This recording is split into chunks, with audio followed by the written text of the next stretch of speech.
Mr. McLeod, good morning, sir. Morning. We're here for a docket call as well as several motions that you filed up, that you noticed up. One of them does require some testimony. That was the motion to suppress the chemical test results. Your filing the motion triggers the prosecutor's burden to establish that that search was taken properly. Is there any opening statement you want to make, Mr. McLeod, about your motion to suppress the chemical test results? And you'll have an opportunity to argue after the testimony as well. Any opening statement you want to make? Well, I just received an email from Julie Rattell. I don't know if she's a court administrator or clerk. She works in the prosecutor's office. Okay, I just received an email from her on Friday with the warrant that was never found in Discovery or anywhere. It just turned up Friday magically, I guess. Okay. So I'd like to open with that.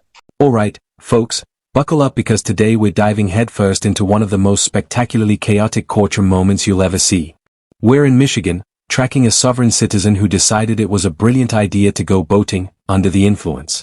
Already, we know this isn't going to go well, and trust me, the fireworks start before he even sets foot in the courtroom. He's got motions, objections, and more self-created legal drama than most TV shows could handle in a season.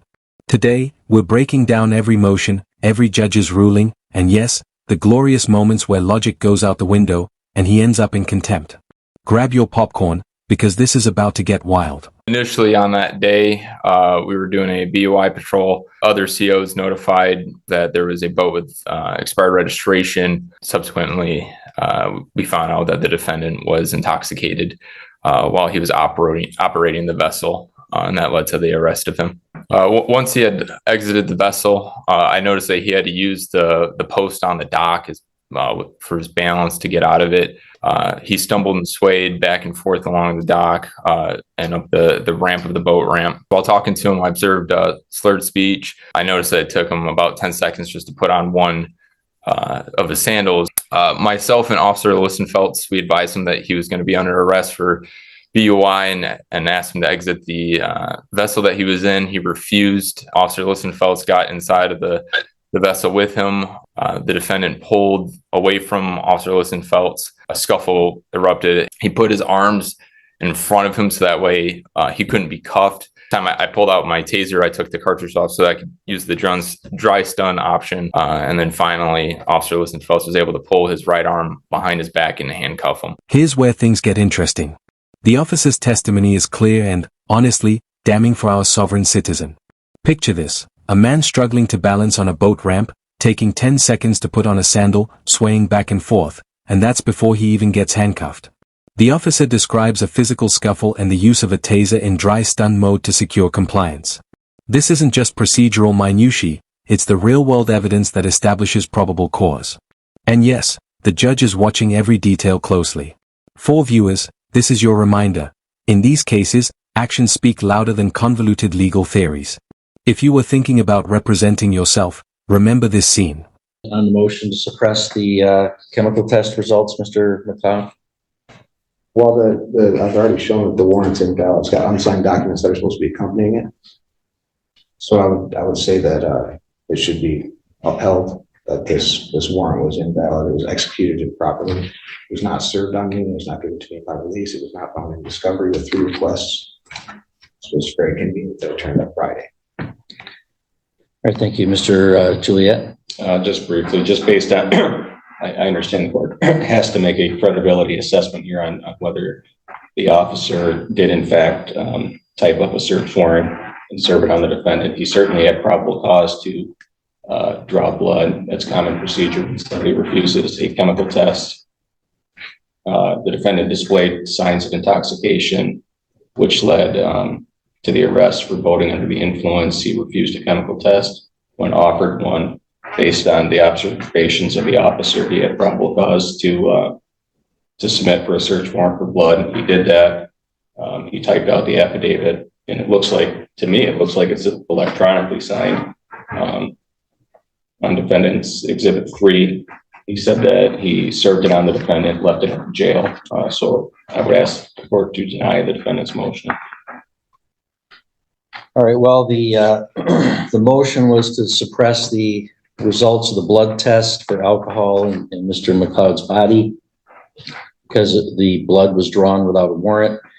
Based upon the officer's testimony in People's Exhibit 1, that blood was in fact taken pursuant to a search warrant issued by a magistrate. So therefore it didn't violate the Fourth Amendment. The complaint and affidavit and warrant that the defendant's referring to are the charging documents for the issuance of the charge. That doesn't have anything to do with the drawing of the blood. There was a warrant for the drawing of the blood, and it was drawn. And the officers testified that they did leave the warrant and tabulation and affidavit at the jail for him. Whether that got to him or not is frankly immaterial. Even if it didn't, that doesn't invalidate the action of drawing the blood. That would violate the Fourth Amendment if it was done without a warrant, but it was done with a warrant. So that motion is denied. Next, we hit the classic sovereign citizen move, challenging the warrant. Mr. McLeod argues the warrant is invalid because he supposedly didn't receive it until Friday. But the judge and prosecutor are having none of it. There's a proper search warrant, the blood was drawn legally, and procedural rules were followed. Denied. Motion after motion hits the floor.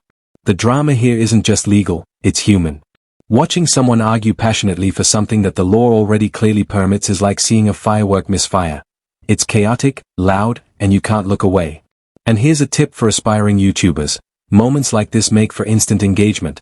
People love watching someone spectacularly fail to bend reality. McLeod, you also have a motion to dismiss on procedural grounds for a probable cause conference not being timely held or validly waived. Any additional argument you want to make on that motion? Yeah, the waiver was supposed to be signed by both parties. That's state law, and only the prosecuting attorney signed it. And then neither my defense attorneys or myself signed it. I'm just curious how that transpired. Hey, Mr. Juliet. Just briefly, I did submit a response to this, and I did research the case law on this. I did confer with district court. It doesn't look like a probable cause conference was held, but I did read the case cited by the defendant in his motion that dealt with the failure to hold a preliminary examination within the statutory time period. That doesn't warrant dismissing the case. If anything, that would call for a remand, perhaps, to district court. Remand back to district court.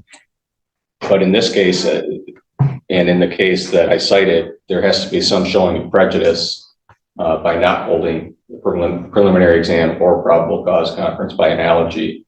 In this case, there was a preliminary exam that was held, and it was bound over by Judge Visnot. So I don't think there could be any prejudice by failing to hold a probable cause conference.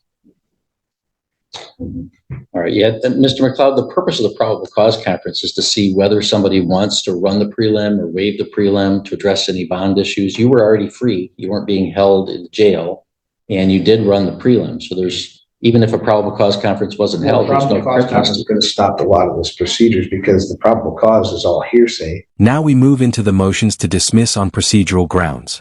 Mr. McLeod is claiming the probable cause conference wasn't properly held or waived, but the judge methodically walks through why that's irrelevant. He's free, the preliminary examination happened, and no prejudice occurred. Legal reality meets sovereign citizen fantasy head-on. Notice the judge's technique here, precise.